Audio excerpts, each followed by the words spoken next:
Well, hello, everybody. Welcome to another exciting lecture on the wild, wild world of world religions.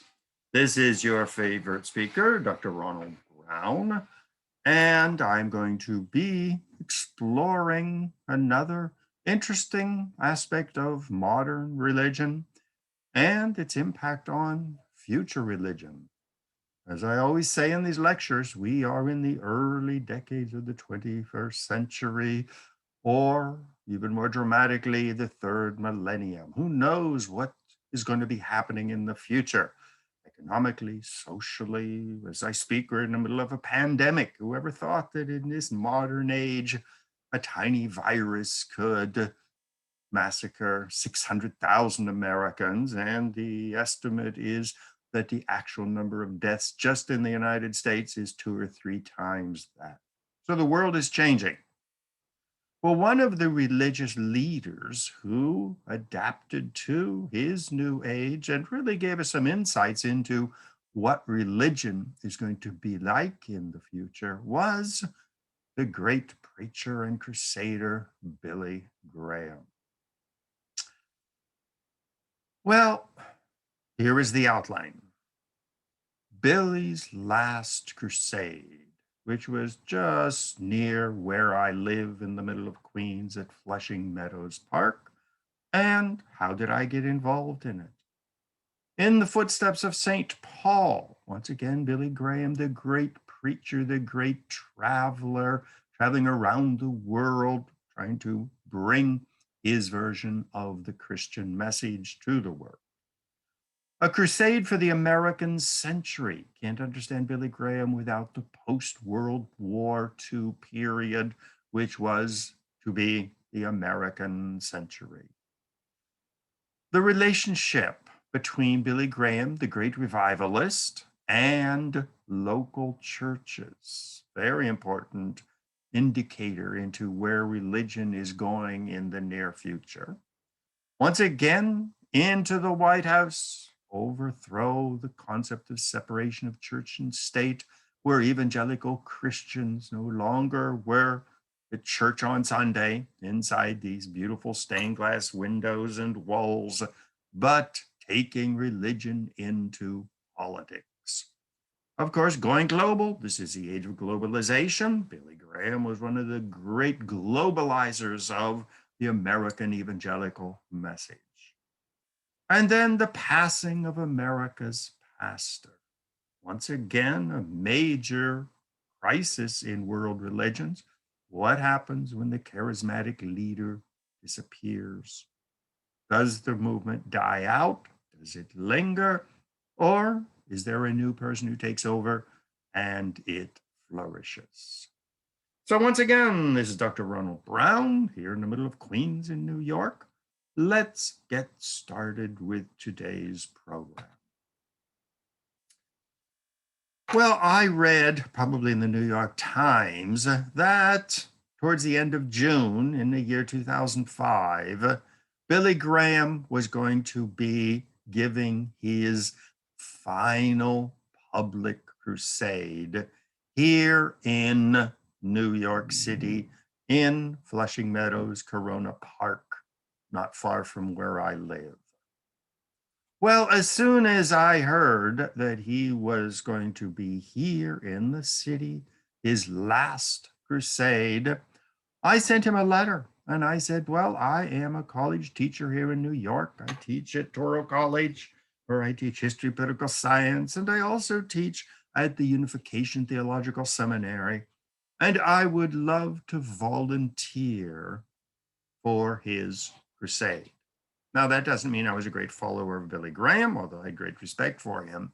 But I, as a historian, was very curious to see the inner workings of a big crusade, how Billy Graham organized it, what were the rules, what was the functioning of a crusade, which was going to last for 4 days, attract hundreds of thousands of people, and would be his last one. So I sent his office a letter, and I received, documentation such as the letter which we see on right, and I was asked to be an usher. And there were training sessions, uh, check-in times, identification, had to get our official Billy Graham Crusader shirt. And so I was going to be a fly on the wall because, of course, when he came to New York, he set up his headquarters, and it was a well run organization, business savvy, professional people arriving well over a year before the crusade was even going to happen. Well, it was rather complicated. Usher rehearsal, USTA National Tennis Center on Saturday. And this is June 2005, well before the event itself. Well, the meetings were even before that. See from the note, Ron Brown Crusade office, Usher, Ron Brown, December 28th, we had our first meeting, 2004, from 10 a.m. to 1 p.m. Well, I was not ushering, but I was down there stuffing envelopes, carting boxes around, doing everything that was required to organize a modern high-tech crusade. So already in November 2004, I was receiving information well before the crusade happened. Now, this was a unique personal experience of a crusade. When we think of revivalism, we think of the period before the American Revolution in the 1800s, where the preacher comes to town in his horse and buggy, sets up a tent, and people come up and listen to his preachings. A lot of works have been written by the great revivalist Charles G. Finney, was one of the most famous charismatic preacher. Well, these were people who operated on a shoestring budget, crisscrossed the country, the growing country, up to the Mississippi and then beyond, preaching in tents, visiting churches, preaching in town halls, preaching in public parks, preaching out in the woods where people would pitch their tents and have a great revival meeting. Well, revivalism is part of every religion. It's not unique to evangelical Christianity, even Catholics. I remember growing up where a priest would come from somewhere else and have a special week-long period of preaching and festivals to revitalize your religion. Well, this is also practiced by other religions. For example, Islam has revival preachers who preach and gather followers, such as the Deoband movement. And these preachers were very often from below. Many of them were no name preachers, not associated with a religion or a denomination, but transcending denominations. Many people would call the Lubavitcher movement, the Orthodox Jewish movement based in Brooklyn, as a revival meeting where shlichim, the emissaries, go and search out lost Jews, urging them to return to the practice of Orthodox Judaism. Menachem Schneerson was a great charismatic preacher. Again, a case of a charismatic preacher who just died recently. And now the movement is going through the crisis of who takes over next. So I was going to be part of a revival movement. And it was a personal experience and insight, the fly on the wall. So when I go down to stuff envelopes. Well, I'd have my envelopes all stuffed and my everything delivered. Well, with my badge as a volunteer, I would just sort of sneak into a meeting and sit and listen to financial people arguing, technical people arguing, lawyers arguing about this, that, and the other thing, and got a real insight into a modern revival meeting. Well, Billy Graham was the follower of not only the early American revivalists in the First and the Second Great Awakening, but going back to the earlier followers of Jesus, St. Paul, St. Peter, St. Thomas. As you can see from the map, they took advantage of the highway system, the shipping routes of the Roman Empire, Peter going the whole way to Rome, and Paul traveling all over into Greece, modern day Turkey.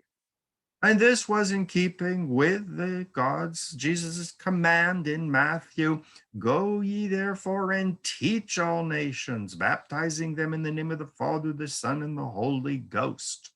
So missionizing, preaching, revival was all part of the earliest Christian message. Now, this movement, which was predominant in the early first revival before the American Revolution, the second great revival after the American Revolution, took a unique form following World War II. The United States had won the war. We had defeated the only rivals on the face of the earth to the great American empire. Japan was defeated, Italy, Nazi Germany was defeated. Eventually, the Soviet Union would emerge as a great rival, but still in the early years following World War II, under President Eisenhower, the American century was proclaimed. Well, Henry Luce in Life magazine even wrote an article titled The American Century. This was going to be the American Golden Age, the American dream, immigrants pouring in, capitalism, democracy, freedom, the Bill of Rights. See the poster, the American dream. Below that, the world's highest standard of living. There's no way like the American way. This was the age of Levittown. This was the age of the GI Bill sending guys to university, very often the first of their families.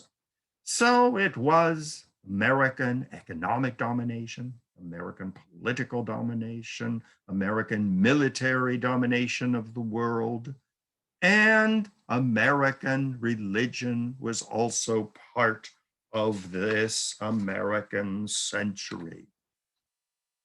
Wilhelmberg wrote the great book, Protestant, Catholic, Jew, saying these were the three legs upon which the American civilization rested.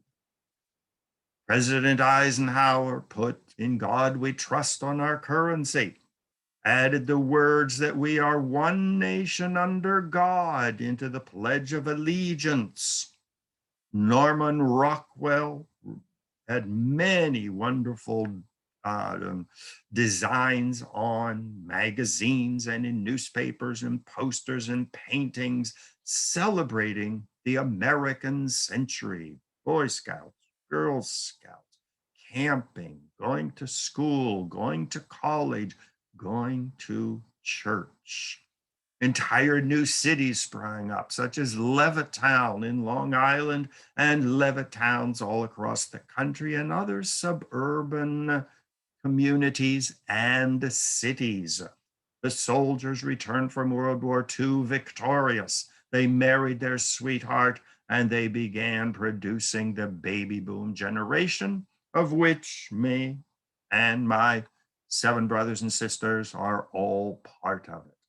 America was number one. We were the new Roman Empire of the modern world. Well, one of the major fundamental pillars of this new American century was American style religion. Even the Catholics, such as the Maryknoll Mother Mary Columba and the Maryknoll missionaries, were Catholic missionaries spreading around the world, accepting the notion of freedom of religion and separation of church and state, but blending Catholicism with the American way of living. The Protestants of the mainline churches sent tens of thousands of missionaries, Latin America, Africa, Asia, the whole way around the world. Fuller Theological Seminary was one of the main generators of thousands of missionaries.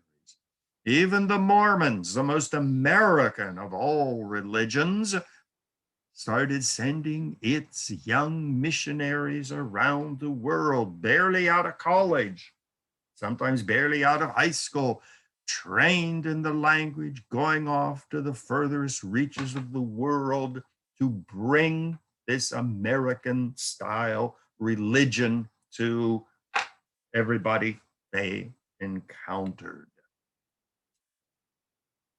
Missionaries continued to be a major factor. See the concentration of missionaries to the United States, where the Mormon and evangelical Protestant missionaries from South America would come to the United States, American missionaries to Europe, to Africa, to Asia, all over the world. Missionaries along with Coca-Cola, along with Levi jeans, along with television and radio and American style cars and the American way of life, baseball became a global phenomenon. Now, very important for Billy Graham's crusade is he adopted a very controversial word to describe his missionary work. And this was the word crusade, coming from the Latin and Spanish word for the cross. Well, for many people, when we think of a crusade, we think of the Crusaders in the Holy Land, which while they liberated the Holy Land, land of Jesus, from the Jews and from the Muslims and slaughtered large numbers of them, many people viewed it as the liberation of the Holy Land. Well, for the Jews and the Muslims, it was a bloody memory. Kill them all, the Crusades in France and in Europe, exterminating the Cathars, and the Albigensian Crusade in southern France.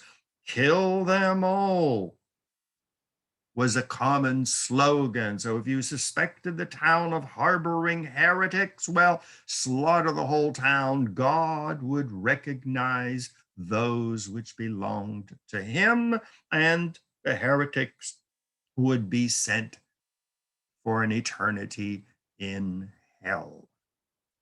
Well, that's not just the only meaning for the crusade. While it is a word drenched in blood, still the word had other more positive meanings. We all know the Salvation Army, organizing men and women to go off to preach, to do good work, to deliver food and clothing to the impoverished.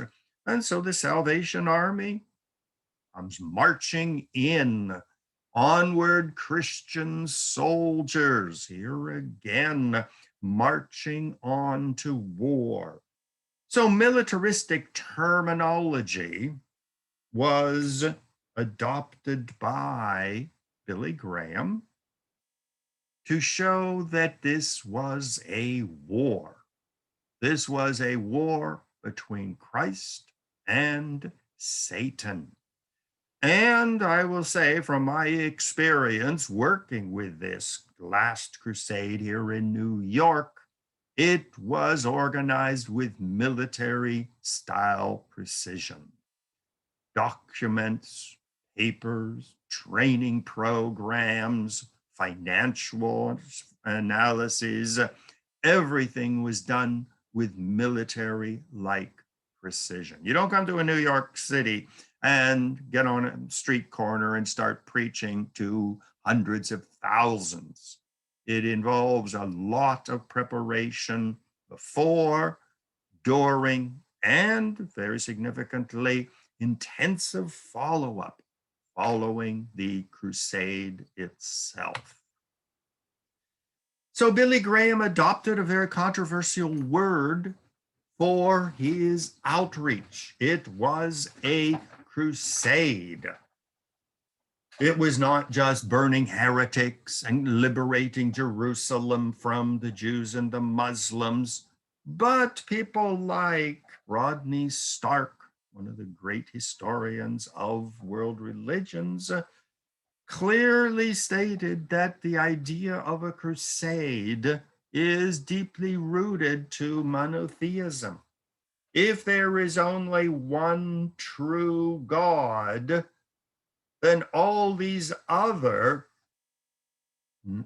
false gods were in league with the devil and they should be rooted out. So monotheism is directly linked to intolerance and crusade.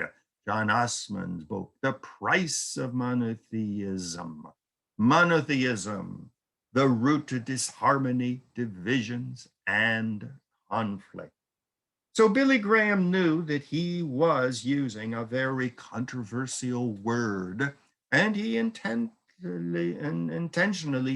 chose it as the word to describe his mission. Now, Billy Graham was a great organizer. He realized that the day of a preacher showing up in town, preaching in a park, and then disappearing was over. That the modern crusade in the modern era of airlines, of modern technology, modern means of communications, a crusade was high tech and it had to adopt the instruments of modern technology. And a lot of books have been written about this. For example, Effective Evangelism Strategy in the 21st Century, Reaching Your City. Well, the old wooden church and the other things that we associate with evangelical Protestantism, hymns from the old country church. Billy Graham realized were no longer adequate for reaching the great urban masses of today. And as I speak, according to the UN statistics, over half of the world's population lives in mega cities. Not long ago, I was in Mexico City, where you see thousands of people every day migrating from the countryside and from the farms into the city, doing what they can to find a job. Hundreds of thousands, if not millions, of Africans and Middle Easterners migrating to Europe and migrating to the great cities of Europe where the jobs are. So the modern evangelical crusade had to be organized, had to have financial resources, had to have professional leadership. Well, Billy Graham began in 1944 with the Youth for Christ movement, his first experiment in organizing a national organization. Now, even though Billy Graham was a Baptist minister, you do not see the word Baptist in any of his many organizations. It was evangelical Christian. You could be a Methodist, you could be any type of Protestant, you could be Catholic, you could be Jewish, you could be Muslim. He was aiming at everyone. Youth for Christ was largely campus, realizing that in the American century, in spite of Eisenhower's plastering God all over the currency and in the Pledge of Allegiance, young people had to be rallied to the church, and the old country church was no longer doing the job. As following World War II, millions of young men and women started going to university campuses far from home. And so the Youth for Christ reached out to these young people. The Billy Graham Evangelistic Association, 1950, Hour of Decision, radio and television, mobilizing modern technology. Campus Crusade for Christ, first major use of the word crusade, 51, Decision Magazine. Christianity Today magazine, 1956, Samaritan's Purse, charity organization helping the poor and the downtrodden. Publication of the Living Bible paraphrased. Even the Bible had to be brought into the modern age and written, translated into the English of the modern world. He was actively involved in establishing Gordon Conwell Theological Seminary in 1971. Once again, non-denominational, transcending denominational divisions. Now, he realized that following World War II, Lutheranism, Methodism, Episcopalianism, even Catholicism, these religions were being radically modernized by the new American way of life. The tiny theological divisions that had separated Lutherans from Catholics or Anglicans from Methodists were no longer that important. What was important was preaching, or in the case of Billy Graham, being baptized as an adult, giving your life to God. So it was, many people would say, post-denominational. Billy Graham became not so much a preacher, not so much a reverend. You don't see him in flowing robes. You don't see the picture, for example, on the right of him with religious garb. He was a CEO of a growing business corporation. Evangelicals Incorporated, Books and the Business of Religion in America. On the right, 8 Great Days of Revival, students of Wheaton College. Here again, choruses, dynamic preaching, instrumental numbers, solos. You think it was a Broadway show. But here again, that's what was needed to bring people to him. Below that, you see his picture of a youthful Billy Graham. Oh, when you look at videos of him preaching, he was dynamic. Now look at how he is described, a young Southern evangelist with a burning message you will never forget. No mention of denominations. This was a post-denominational movement. Now, Thomas Friedman, in his famous writings, in particular, Flat World, coined the term super-empowered individuals, saying that a person who could master modern technology, had a charismatic and a ruthless sense of mission, could achieve as much power as the traditional kings and presidents and dictators and titans of industry, and that these new super empowered individuals could eclipse the power of the traditional power holders. So Billy Graham was as much a CEO of a giant corporation in the service of religion as the titans of industry, the powers of politics, even the Hollywood actors and actresses in the films. So Billy Graham portrayed himself as a great religious CEO.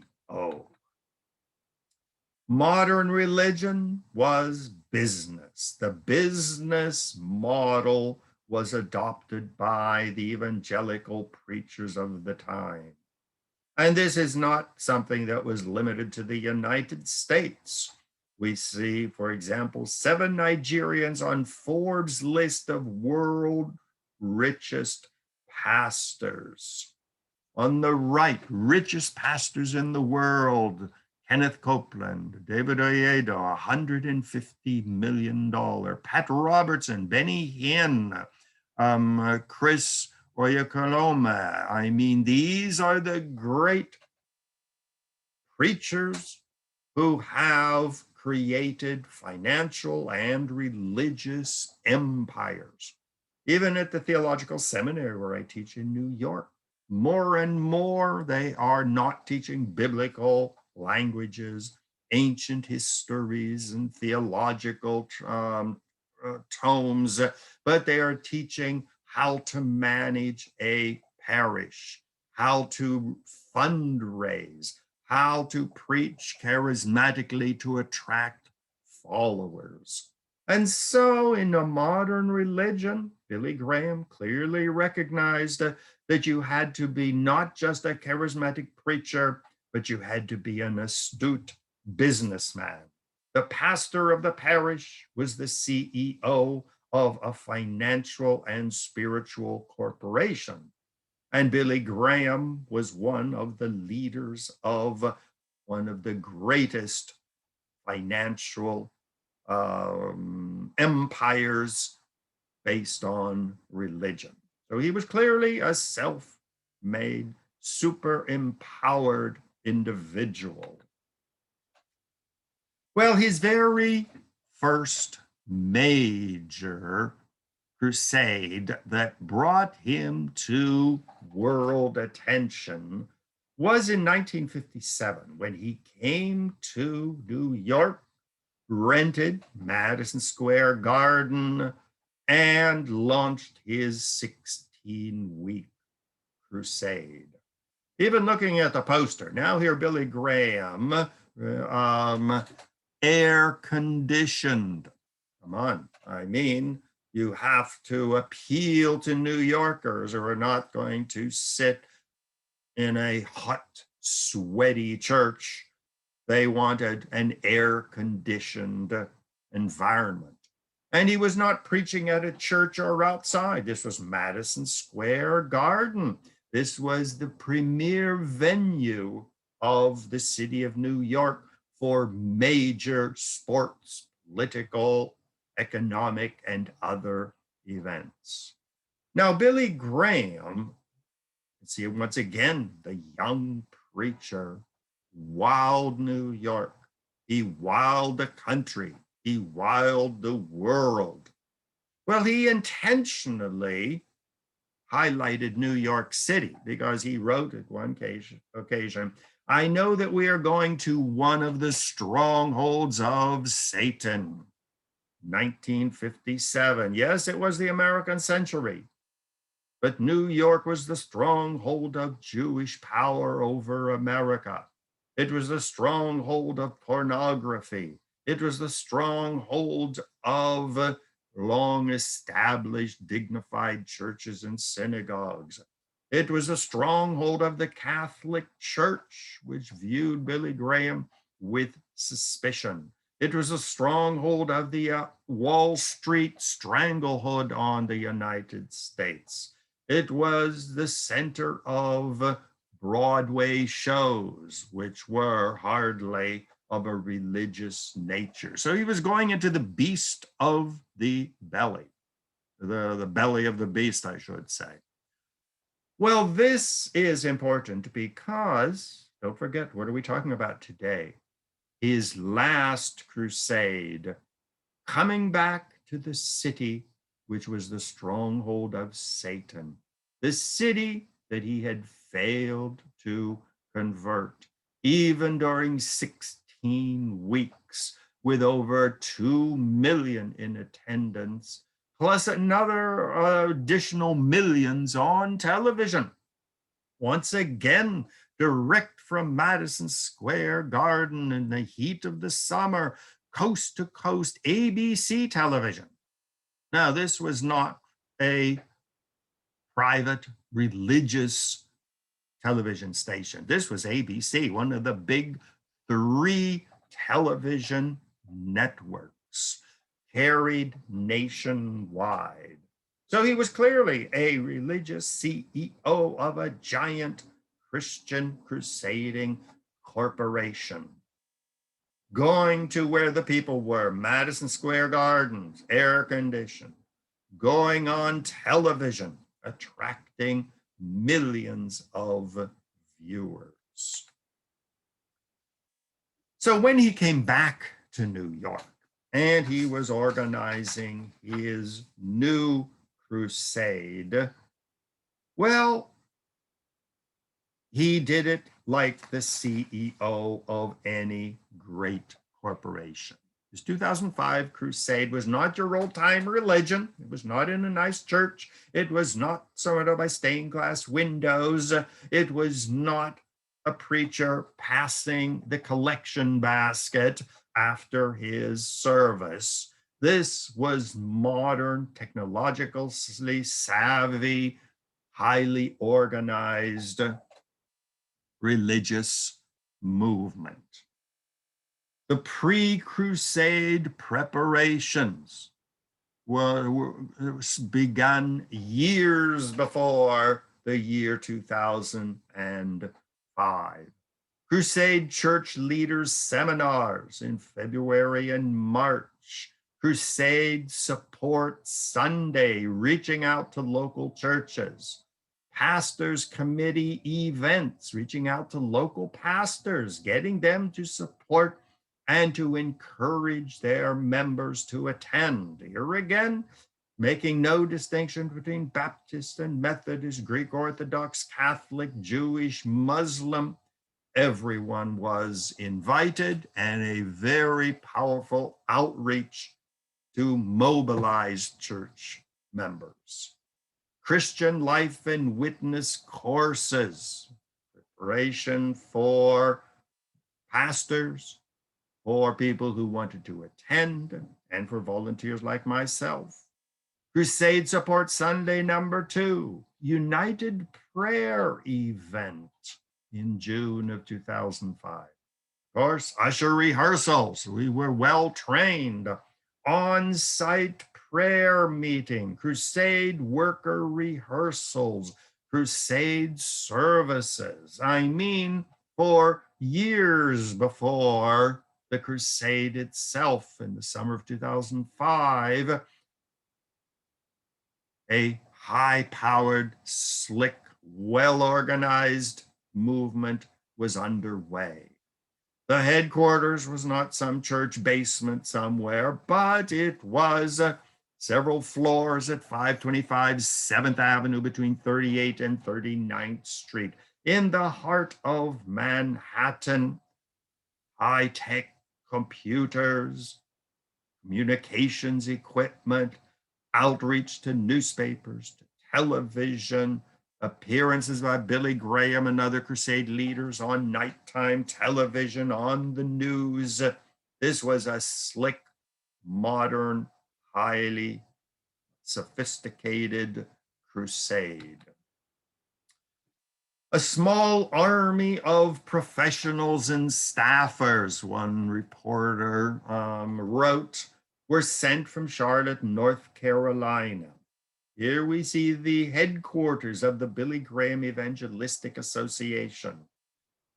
Here again, trying to keep the local North Carolina rural atmosphere with the silo and the church, but yet high-tech businesses surrounding a lake. When you look at that picture in the building, that could be IBM or Google or some Verizon campus in California somewhere, not the high-tech capital of a world crusading institution. Now, very interestingly, when the crusade was coming to New York, a 501c3 was set up, which is a self-contained, self-financing corporation. So it was not the Billy Graham Evangelistic Association in North Carolina that was doing this. A whole new corporation was brought into existence, took care of all the financing, the fundraising, and the New York Crusade was self-financing. It was an independent corporation. Now, the 501c3 is part of the U.S. Internal Revenue Code that allows for federal tax exemption of nonprofit organizations, especially those public charities, private foundations, or private operating foundations. And it is regulated and administered through the Department of Treasury. So setting up this very sophisticated and difficult to understand self-financing independent corporation with CEOs, with lawyers, with tax specialists. And of course, it had to be not only recognized by the IRS, but city authorities, the borough of Queens. Everybody was involved in setting up an entire independent corporation that came into existence, which would take care of everything, follow up on all of the crusade, post-crusade activities, and then would go out of existence. So this was a highly sophisticated business venture. It was a well-organized sea of souls, another journalist described it. I mean, when you bring in hundreds of thousands of people, when you are appearing on television, I mean, the attendance was estimated in the millions. So you don't just say, okay, everybody, show up at Flushing Meadows Park in Queens and you will hear Billy Graham. Well, the whole area of Flushing Meadows Park was divided into sections. Each section had its captain and its ushers, and that's where I came into the picture. Local church choirs were invited, given special seating areas, and brought up onto stage to perform. There was a press section with all of the electrical cables and internet activities that were necessary. Reserved VIP. These were governors and mayors and religious leaders, political leaders, leaders of every kind given VIP status. Various languages for automatic translation into diverse languages. A section for the deaf and hard of hearing with professional signers associated. Everything had to be handicapped accessible. Buses bringing handicap. Buses for parking for buses that would come from the various churches and colleges and universities. A medical center. This is June, in the middle of the summer in Flushing Meadows Park. You had to have water available. People were going to pass out. Elderly people were going to have crisis. People were going to have heart attacks. Had an entire medical presence. Counselors. People are going to be overcome with emotion, have crises, sometimes psychological, religious, emotional. There had to be professional staff, qualified staff to deal with these. Parking. not only for buses bringing entire congregations of churches, but families driving in a car, people taking the 7 train to get off at the Flushing Meadows Park, had to be escorts to bring them down to the grounds, guides to help them find their section. And of course, taking of offerings. I mean, when you pass the basket, when people drop in checks, this had to be well organized, it had to be secure, and it had to be safe. So it was, yes, a sea of souls, as any evangelical preacher from the First Great Awakening in the late 1700s until today would know. But in this day and age, you have legal liability. You have professional responsibility to make sure it is a well organized sea of souls. There's me with my Billy Graham shirt and my ID sticker. I was surprised when I came across this picture in my files. One of the attendees who was in my section from the seminary, Unification Theological Seminary, snapped that picture and sent it to me as an email, and I'd long forgotten about it. So that's me working in my section. In the background, you see the Billy Graham and the stage set up and the various tents dealing with particular activities. So December 28th, 2004, 10 o'clock was my first training session. There were over 2,000 ushers like me with our blue polo shirts. Each session was going to have about 250,000 people, honored guests, pastors and ministers, 700 media representatives from around the world, 35,000 intercessors. These would be people who would deal with personal and spiritual issues. The Crusade itself had a 1,200 member choir. So you can imagine, as a simple usher, I was part of a huge, well organized, well oiled sea of souls. Now, Billy Graham's way of organizing a modern high-tech crusade has been celebrated in books. For example, Visitation Evangelism, How to Do It, Handbook of Procedure. Here again, this dates from 1957. The Billy Graham Christian Workers Handbook, a comprehensive counseling guide. Billy Graham Crusade Songbook.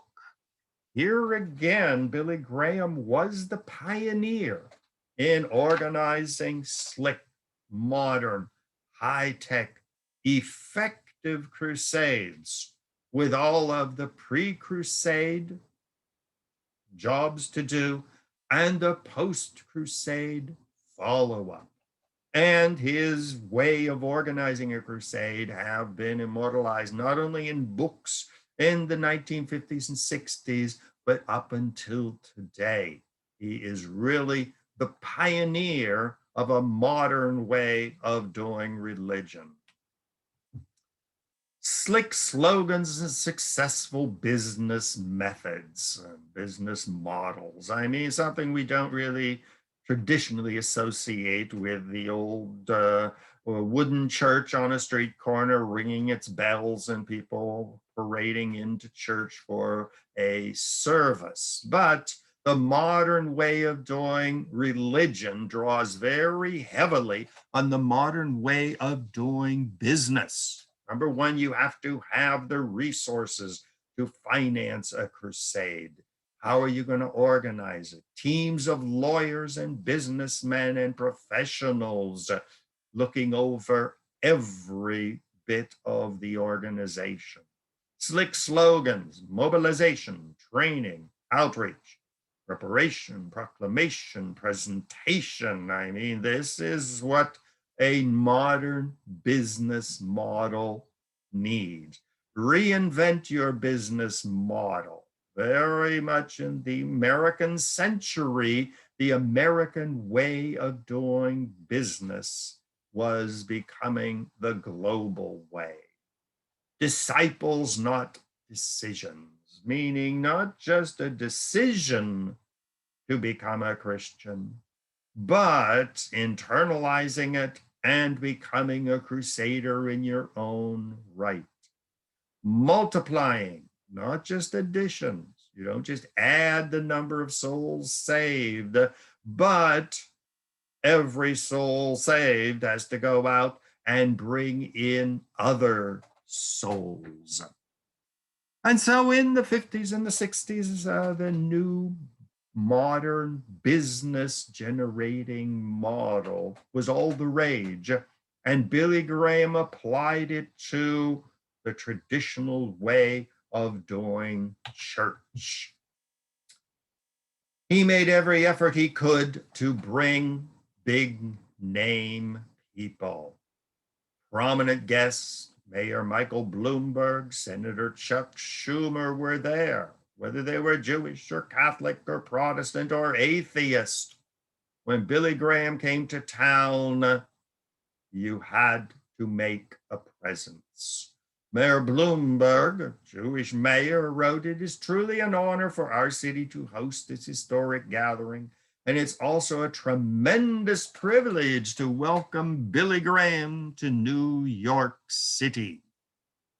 Now, bringing in high profile personalities to give some added weight to your religious movement is as old as the hills, but Billy Graham really incorporated it all and made it central to his crusades.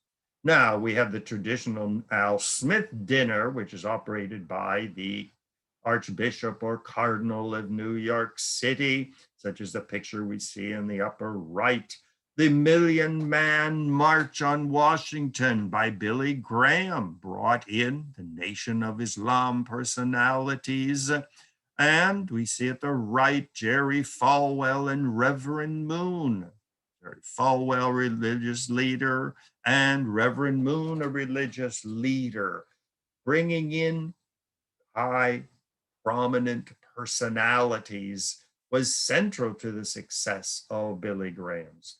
Even in his crusade in Russia, when I lived in Moscow following the collapse or during the collapse of the Soviet Union, when Billy Graham preached his crusade in Moscow, he brought in communist leaders who were, once again, trying to reestablish themselves in the post-communist era. Now, Billy Graham was not establishing a new church. Yes, he was a Baptist in good standing, but his movement, his crusade was above denominations. It was a movement. Now we see the same word movement, a rather neutral term, which is also used by other religious groups. The Unification Movement, so-called Moonies, founded by Reverend Moon from Korea, also used the word movement. It was para-church. It was above denominations. And this was very popular in the 1950s and 60s. Even synagogues did not call themselves synagogues. It was the Jewish Community Center, Christian Culture Center out in Brooklyn, the largest evangelical church in New York City, does not use the word church. It is a movement. It is a cultural center, a religious center. And so Billy Graham and his staff had information booths at local churches, of course, with the okay of the pastor. Now, this required a lot of fancy footwork, a lot of convincing to get them to support his crusade. which meant their choir would be invited to sing.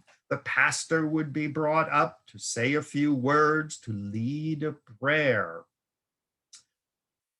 So information booths at local churches of any and every denomination, crusade involvement seminars, reaching out to the leaders of the various churches, not just the pastors, but the leadership, special recognitions of pastors and religious leaders of local churches, choirs, free banners, pins, and information. It's almost like Billy Graham was running for public office with pins and banners and flags.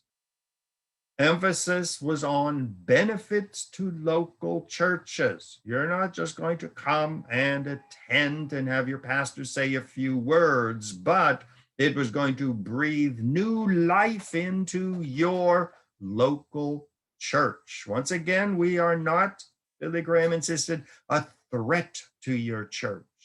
Even a Catholic or a Greek Orthodox congregation can attend here with Billy Graham, and Billy Graham was not there to convert them to a new church, a new denomination.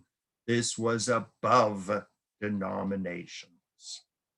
Now, this ecumenical outlook on crusade was very much a sign of the times. The National Council of Churches was established right after World War II to bring together the many different denominations in the United States. It was also the World Council of Churches. So the de-emphasis on denominations and the emphasis on what the churches had in common was very much incorporated into the Billy Graham movement. So it was a movement, not a church.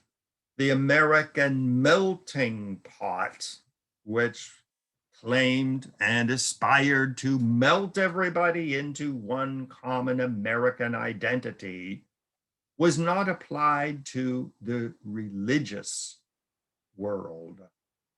Billy Graham insisted you could remain a perfectly good Catholic, but a reinvigorated Catholic or Protestant, whether you were evangelical or Lutheran or unaffiliated.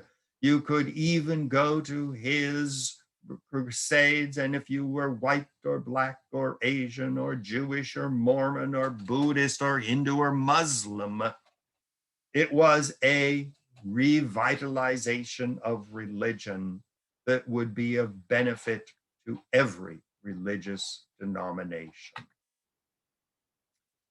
Now, this approach to finding a unique American way of doing religion is very deeply rooted in the American religious mentality. The Great Awakenings, first one before the Revolution, the second one after the Revolutions, the great preachers of Edwards and Whitefield crisscrossing the 13 colonies and the growing country, preaching a reawakening of religion. Once again, downplaying denominations. You were not a German Lutheran, a Scottish Presbyterian. You were not an English Anglican or a Spanish Catholic, but you were a Christian. The Oneida community, once again, 1848, in upstate New York, attempted to build an entire community or a civilization based on basic Christian fundamental values and goals. Didn't matter what church you belonged to, but it would be a American style of religion, which would not be bound to German Lutheranism or Swiss Puritanism or English Puritanism.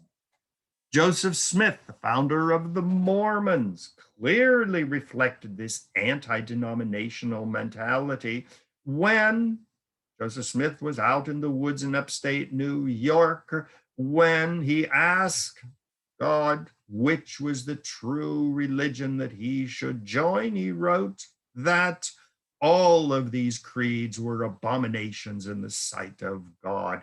Their leaders are corrupt and should be rejected. Unitarian Universalism, as the names imply, uniting all religious people, a universal approach to religion. Mary Baker Eddy, the Christian Science movement, founded up in Boston, first great American religion founded by a woman. These were all attempts, searches for a unique American form of religion. So the emphasis was on parachurch evangelicalism, meaning we don't care what your religion is. Here we see Charlie D. Tillman, great revival movement, suitable for all kinds of religious meetings, bringing together people from all other religions, sitting together, nobody asking, well, what's your religion? What church do you go to? Do you go to church? It was put this aside and let's experience a religious rebirth together. Now, Billy Graham, and I saw this as I was working there, reached out to every local church, every church organization. He was a diplomat. He had to be on good terms with everybody. He had to meet with the Archbishop of New York or the Episcopal leaders or the Presbyterian, Methodist, Orthodox, Christian Assemblies of God. Every possible church was approached. Now, of course, most Catholics were not encouraged to attend. Some religious groups were suspicious, but he reached out. He would send his official emissaries to these churches, meet with pastors, and offer them all kinds of enticements, such as a free bus to take the members from the church in Harlem to Flushing Meadows Park. This was all part of his highly sophisticated organization of his crusade. So this was very much in tune with the religious movements of the 50s, 60s, and 70s. He did not establish a new church. He was not opposed to the other denominations and religious movements as Joseph Smith was. The spirit of the age was Christian Culture Center in Brooklyn. Jewish Culture Center was a center. Movements, Unification Movement. Association, Billy Graham Evangelistic Association. Society, International Society for Krishna Consciousness. On the right, we see the Harlem Community Islamic Center on Adam Clayton Powell Jr. Boulevard. Here again, it was more than a church. It was a cultural center, an education center.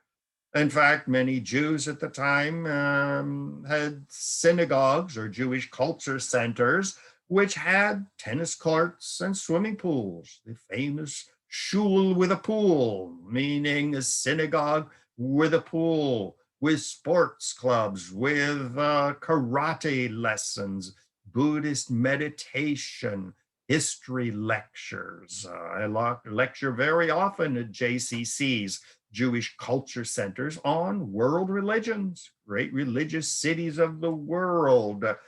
It is the new age that was arriving in the 60s and the 70s, and Billy Graham very much reflected that. Billy Graham, reached out to the Reverend A.R. Bernard. Now, what's interesting, if you look at both Billy Graham and Me, the book written by those people who had known him well, you never see Reverend Billy Graham. You do not see Reverend A.R. Bernard. I mean, they're dressed as modern, ordinary, even stylish people. A.R. Bernard, the founder of the largest evangelical church in New York City, the Christian Culture Center. Once again, one of these super empowered individuals, the son of a single mother, brought to the United States from Central America as a child, grew up, began preaching on a street corner in Brooklyn, eventually moved to a storefront, eventually took over a factory building. And as you can see, the current campus in the middle of Brooklyn, the Christian Cultural Center. It was open and welcoming to everybody. And in fact, Billy Graham was very controversial even in the South because he insisted that African Americans and whites sit in the same hall and mix together. It was integration, whether you are Hispanic or Asian or white or black. The new in way of doing religion was inclusive. Don't build walls to keep people out. Build cultural centers to bring people in.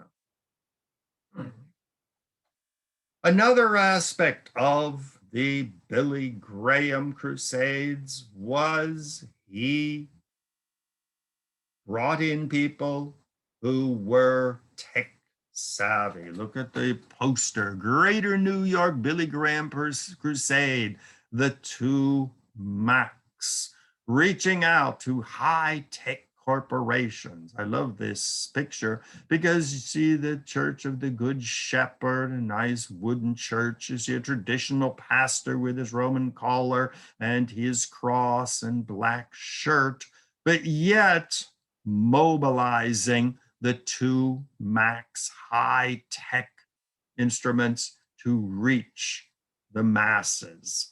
For those of you who don't know it, as I didn't, the the Max enhance your products for high ground, get technology tips to accelerate your product adoption. Here again, Christianity is a product to reach the masses and to be adopted.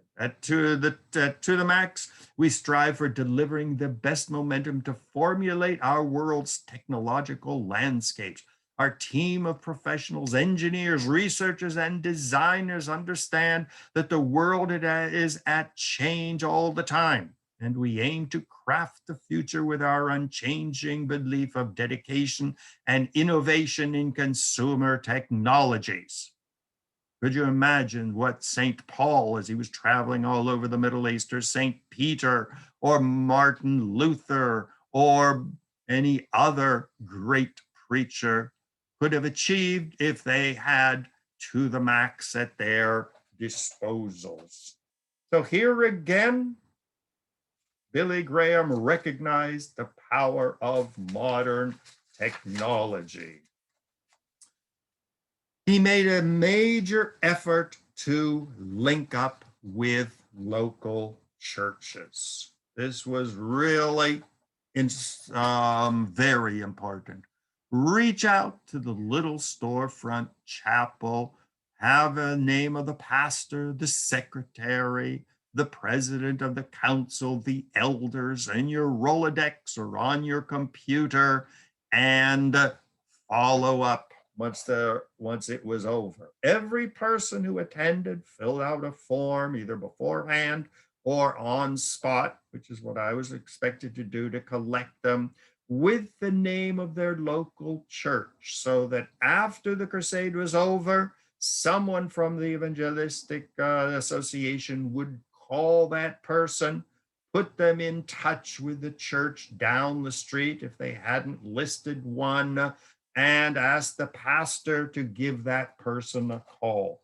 There was very serious follow-up. Now, one of the more controversial and very important aspects of the Billy Graham movement was he cultivated political leaders. In fact, he became known as the White House chaplain, met with presidents and governors and mayors in foreign countries, with dictators and kings and political leaders. In fact, many people credit him with the person who began the erosion of the separation of church and state, which we have seen rise to prominence recently under President Trump, but even under President Eisenhower, where church was becoming involved in politics. So we see that the vision of the Puritans arriving in Plymouth of creating a perfect American Christian society was coming to the fore, and the constitutional separation of church and state was strongly being eroded by people such as Billy Graham. Roger Williams, when he went and founded the colony of Rhode Island, tried to separate church and state, and that became the centerpiece of the Baptist colony and the centerpiece of the Baptist church until Billy Graham started to undermine it.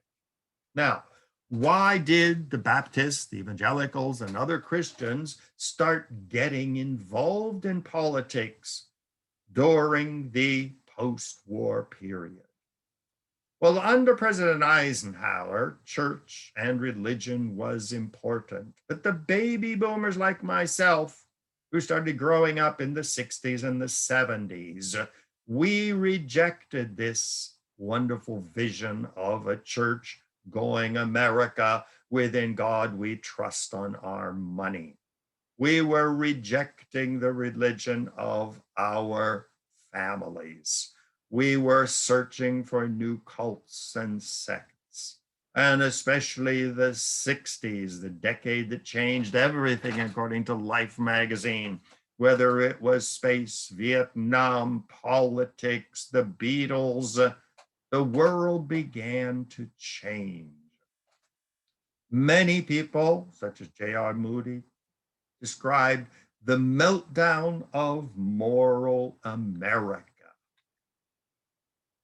Well, the evangelicals and other religious leaders, especially the Baptists, Methodists, Presbyterians, started saying that with this decline of moral America, the churches had to leave their beautiful sanctuaries and get involved in the world. Here we see young Billy Graham with Richard Nixon.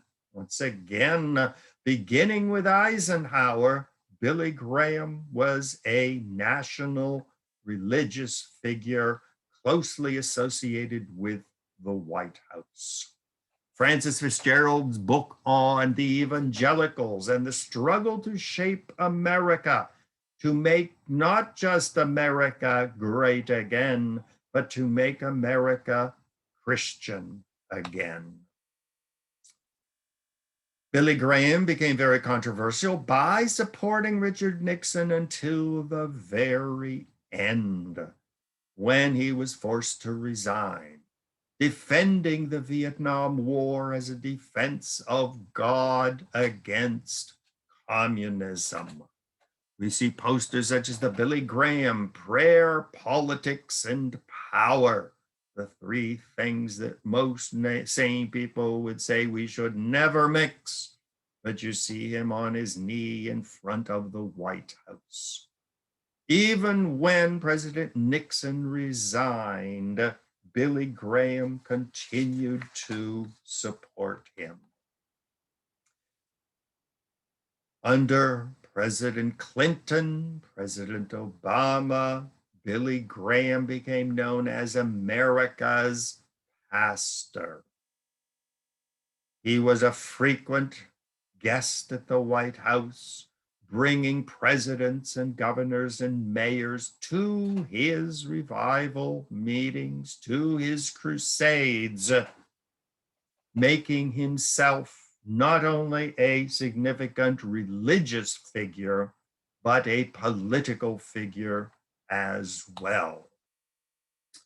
In fact, he largely contributed to what many people say is the beginning of the rightward Christian shift of the Republican Party, where the GOP was no longer the grand old party. It was God's own party. Christians on the right, the moral majority of Jerry Falwell, Pat Robertson, a preacher, once again going into the world of politics, talking about the new world order, talking of politics, talking of economics, of warfare, of government. Now, of course, this made Billy Graham a very controversial figure. Many people say that he was the one who opened the door for the evangelicals and other Christians to start taking a major role in politics. Unholy, why white evangelicals worship at the altar of Donald Trump. Donald Trump, who was most closely associated with the evangelical right wing, where Donald Trump, probably not the most religious person in the world, but he knew how to manipulate his evangelical followers, whether it is going to the church in Washington and holding up a Bible, or bringing pastors into the church and pastors calling on their followers to vote for Donald Trump. Until today, evangelical Christians remain his most fervent and loyal followers. And it became not at all uncommon to see a flag and a Bible and a cross, to see an American flag with the cross replacing the 50 stars became very, very common. Well, Billy Graham not only got into politics, but he rapidly became a global figure. It's a global world. Thomas Friedman wrote in The World is Flat. Once again, looking into the future. His book is a brief history of the 21st century. We could even add the third millennium. In spite of the current wave of anti-globalization, which was launched by President Donald Trump and by other world leaders, according to Thomas Friedman, globalization is a reality. When I look at my computers and half of the stuff I have in my apartment, 90% of what I wear, even my furniture and my books, they come from around the world. When I sit down to dinner, it's not at all strange to pick up a banana from a foreign country, to pick up a bag of rice which came from Thailand. It is a global world. And Billy Graham recognized that in this global world, religion now has the possibility of going global. Well, central to the globalization of religion is, as we saw with Billy Graham, the politicization of religion. Whether it is Iran, which overthrew the American-supported dictatorship of the Shah and made Iran an Islamic republic, the theocracy of Iran was and is a sign of the times. The BJP, the Hindu Nationalist Party in India, taking over the leadership under Prime Minister Modi. In Thailand and in Burma, the persecution and expulsion of millions of Muslims and Christians to make Thailand Buddhist again. In the upper right, we see the flag of Brazil. Evangelical Christians under Bolsonaro once again make Brazil Christian again. In Israel, the rise of religious Zionism, the rejection of labor secular Zionism, mixing religion and politics. Just today, as I'm speaking, the Israeli ultra-right-wing religious Zionists had a big parade through East Muslim Jerusalem, screaming, "Kill the Arabs." I mean, this is a type of ultra-right-wing religious and political marriage. Well, New York was the main place for this crusade. As we can see on the right, the great globe from the 64-65 World's Fair. Even the United States is going global. Not only is Billy Graham taking his crusades around the world, not only is evangelical Christianity taking deep root in Brazil, not only are countries like Mexico being run by evangelical Christians, but even the United States, and especially Queens, is becoming a microcosm of a global world. The chart on the right shows the Hart-Celler Immigration Reform Act of 1965. And following the passage, we see the dramatic rise in immigration, the largest number settling in Queens, which is the most diverse borough or city or county in the world. These new immigrants were coming from Africa, bringing various forms of Christianity and Islam. Chinese, Buddhists, Confucianists, and Christians, Hindus coming from India, Muslims from Africa, from the Middle East, from Indonesia, all flowing into the United States, making the United States, and especially Queens, a microcosm of the world. So when Billy Graham decided to hold his 2005 crusade in Flushing Meadows Park in Queens, it was a recognition that Queens is a microcosm of the global world. Billy Graham definitely recognized that globalization was a force. And he probably recognized it well before Thomas Friedman was writing books like A Flat World, or globalization had become a major feature and controversial feature of the modern world. We see his tent revivals in Los Angeles, but revivals in Africa. Mission France avec Billy Graham in 1986 near Paris. We see his 92 revival in Moscow, which 92 communism was collapsing, but so many people were there that even as an American trying to pull strings, I couldn't get inside the auditorium to listen to Billy Graham's Moscow crusade.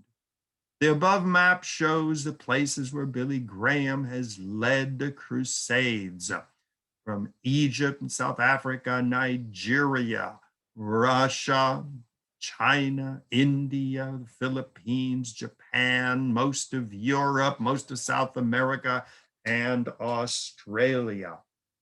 The world is a global world, and Billy Graham was one of the first religious leaders to recognize it. Today, we take it as a fact.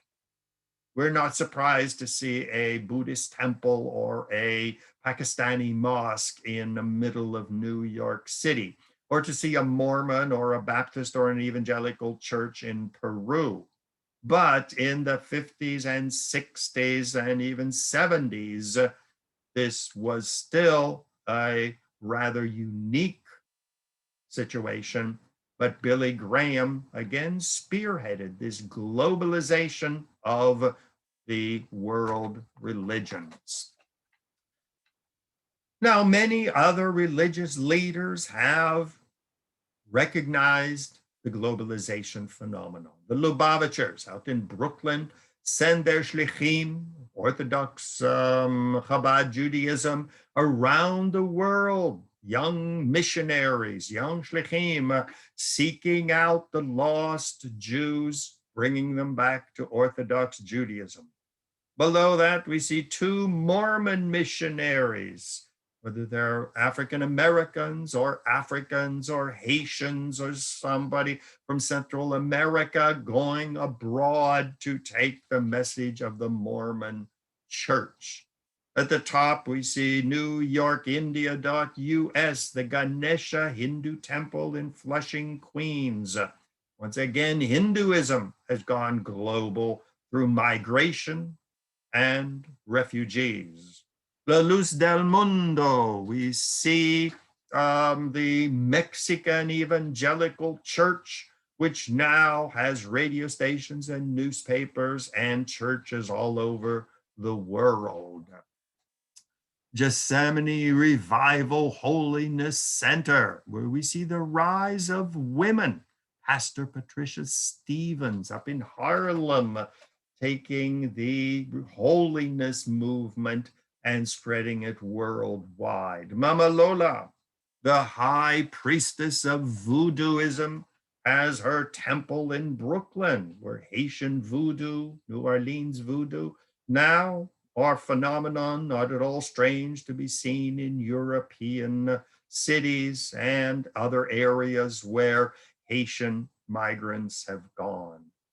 Buddhism, touting itself as a global citizen, as a global world religion, no longer an Asian religion, but through migration, we have a global religious phenomenon. Muslim mosques all over the world. In fact, a recent book was written criticizing it about London, calling London Londonistan, as if it was going to be taken over totally by Muslims. Now, the passing of America's pastor on February 21st, 2018. This was, once again, even though he was back in North Carolina and I was not part of it, but still, it was a major event for a historian of religion like myself. As I mentioned earlier, when the charismatic founder of a religion passes, the religion goes into crisis. If it hadn't been for the innovative, aggressive, militant preachings of Paul and Peter and the other apostles, with the passing of Jesus, Christianity could have withered and died. When Joseph Smith, the founder of the Mormon religion, was murdered, Mormons could have been relegated to an obscure cult and sect which would have died out if it hadn't been for the rise of Brigham Young and the ruthless transformation of a rather marginal, exotic cult into a major world religion. When Rebbe Menachem Schneerson of the Lubavitcher movement died in Brooklyn, the whole question of what is going to be the situation of the Lubavitcher movement now that he has recently passed. Another religious leader whose passing I witnessed and analyzed was when Reverend Moon, the founder of the Unification Movement, passed. Now the big question at the Unification Theological Seminary is, what is going to be the future of the church? Will his wife be able to keep control of the church? Will the church splinter into rival, hostile factions? Will it wither and die? Well, with the passing of Billy Graham, his wife, Ruth Graham, and daughter definitely tried to keep control of the movement. But it was Franklin Graham who portrayed himself rebel with a cause, finally comfortable being Graham, who emerged, took over the movement, putting Billy Graham's wife and daughter to the side, and him taking over the new movement. He is not a charismatic speaker, he is the organizer. He has taken over the association, and even though he doesn't do the Crusades anymore, it still exists as a major religious movement in the United States, going through a period of crisis and difficulty. But once again, the passing of the charismatic leader is always a period of crisis. Well, what could happen? Well, if church and state end up uniting in the United States, and we have Donald Trump's dream of a Christian America, well, the Billy Graham movement could be center stage in a new Christian American republic. Well, that's exactly what Constantine, the Roman Empire, did when he adopted this new cult of Christ followers and made it the official religion of his Byzantine revived Roman Empire.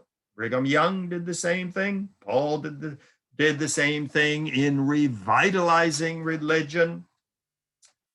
What's going to happen to the Lubavitcher movement with the passing of the Grand Rebbe, Menachem Schneerson?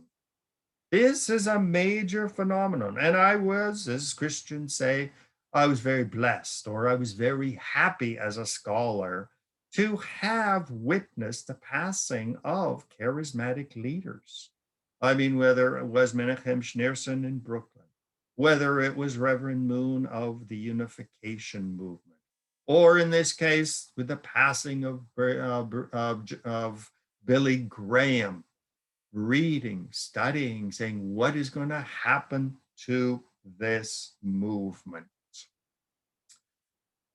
Well, Mother Moon is definitely trying to keep control of the unification movement, which is in danger of shattering.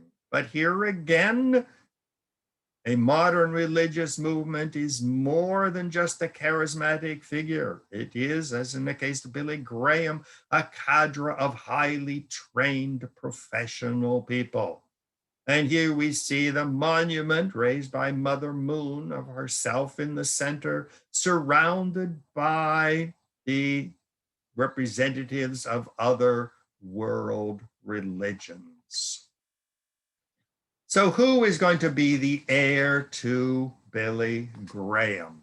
Well, is it going to be a movement which withers away and dies?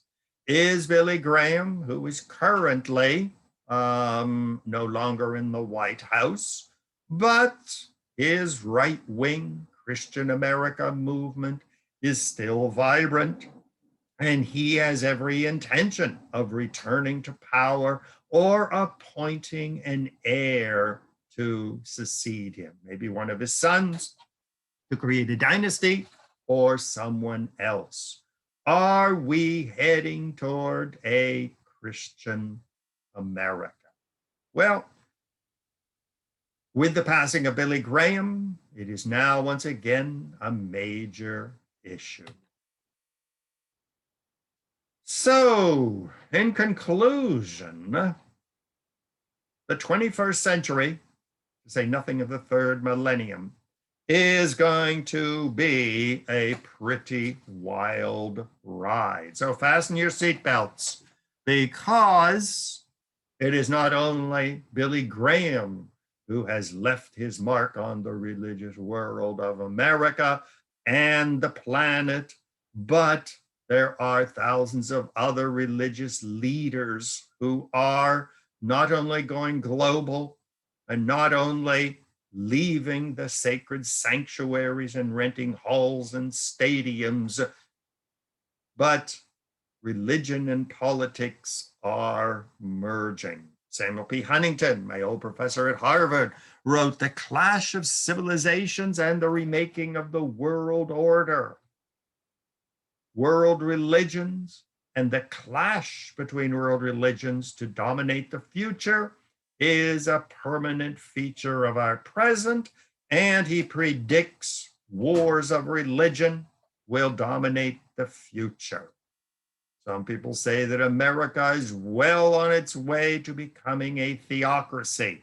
So we will not just have the Islamic Republic of Iran, the Jewish Republic of Israel, but we will have the Christian Republic of America. Is this what is awaiting us in the future? So this is Dr. Ron Brown, logging off. Thank you very much for joining me for this exploration of my personal experiences working with the Billy Graham New York City Crusade. If you would like to contact me, please feel free to contact ronbrownmedia@gmail.com, and I will respond. I always look for interesting insights. Criticisms are perfectly welcome. Suggestions, additions, I relish them. And I look forward to seeing you in the near future for another exciting lecture on the shape of religion in the third millennium. So thank you very much. This is Dr. Ronald Brown logging off, and I hope to see you in the future.